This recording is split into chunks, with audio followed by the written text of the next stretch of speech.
Hey everybody, how you guys doing today? This is Randy. How'd you like that intro, huh? That's a brand new one I just came out with. And I like that it identifies that this is a Randy rant, so I appreciate that. It's just, I just can't do the relaxing with Randy and then do this whole Randy rant thing, so that wouldn't work out very well. So that's why I decided to make that video. Anyway, there's a couple of things I want to talk about. Speaking of rants, I discovered that there's another guy out there who's very similar to myself, and his name is Kevin. I think his channel is Kevin's Corner, and I'm going to post that on here so you can see that. It'll probably be up there right about now. But anyway, check him out. He's a pretty cool guy. I like the things that he talks about, particularly about racism. You know, it's very interesting. In fact, I should just let him speak for himself when you see that particular video. But you know, from a black guy's perspective, I really liked what he had to say. It's very difficult for me as a white man to talk about racism in a way that, you know, you would think, well, some people would think that I was racist, and some people would say, no, I totally understand. But when it comes from a person who, you know, the people of his past have been targeted in a racist fashion, then I feel like he has a lot more to talk about it than I do. Although I believe I was a victim of racism as well, growing up in the 60s, I was the only white person on my school bus. And that was kind of scary because the school I went to was not in the best neighborhood. Well, I didn't grow up in the best neighborhood. And kids would pick on me and you know, hit me in my head, the back of my head, and I'd turn around and they'd tell me to turn back around and look straight ahead. And I had threats made to me. I had a knife pulled on me when I was in junior high because some kid threatened to take my tennis shoes, of all things. I told my grandfather about it. He said, just go back and hit him in the head with a lead pipe. And of course I didn't do that for obvious reasons. But actually the next day when I went back, he didn't bother me anymore. So I guess he, you know, he was off on some other tangent, I would imagine. But anyway, I had riots in high school, and it was all racial related. So, and in that instance, it was the white people going against the black people. So, motivated by David Duke, of all people.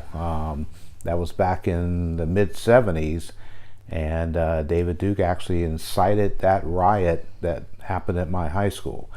It was some bad times back then, no doubt. And I hate to see it happening again. And I think that's what my rant about is this time is it happening in a way that is being perpetuated on the media? You know, and it's hard for me to say, and that's why I'd like you to watch that guy Kevin to hear his perspective as a black man as to whether or not racism is happening in the way that the media is portraying it. One thing that Kevin talks about, which I really appreciate, is that can he walk outside his house and not have to worry about being attacked either by a racist comment or a physical assault or anything like that.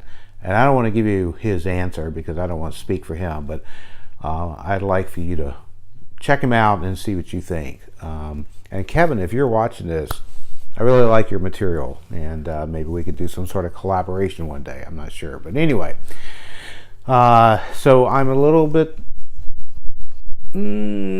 disappointed, the best word to use, in politicians using racism to their advantage. And by that I mean now I'm not trying to minimize racism, don't get me wrong, but making it bigger than what it is, okay?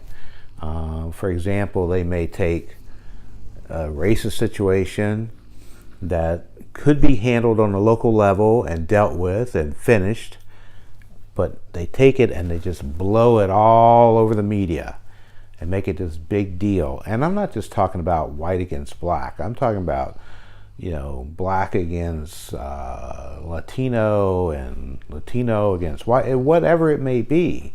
Even classism. There's a lot of that too, with people who have a lot of money versus people who don't have a lot of money. Of course, that's been going on since probably the beginning of time, or since humans have been walking on the earth. But anyway, there's all these isms, and it's unfortunate because I feel like when I'm studying all this IT stuff and technology and everything to make the world better, but we still have that human component that we pride and things like that to get in the way, and our feelings get hurt and all this stuff, and then next thing you know, there we are ranting and raving, kind of like what I was doing earlier. And what I did against the NFL, that's a good example right there. So, okay. Well, thank you so much for watching. Again, please subscribe right there. If you're on Facebook, please give me the thumbs up on the page that you like the page. For some reason, Facebook measures likes on the page. And for YouTube, after you subscribe, make sure you hit that little bell so that you get more information whenever I post videos and so on. And I will be posting more. I'm actually working on, my wife and I are cleaning out a part of the house that I'll be able to broadcast there from, and hopefully that'll make the videos a little bit more, I don't know, watchable? Are they watchable now? Hopefully they are. Well, have a good one. Peace out. I'll see you next time.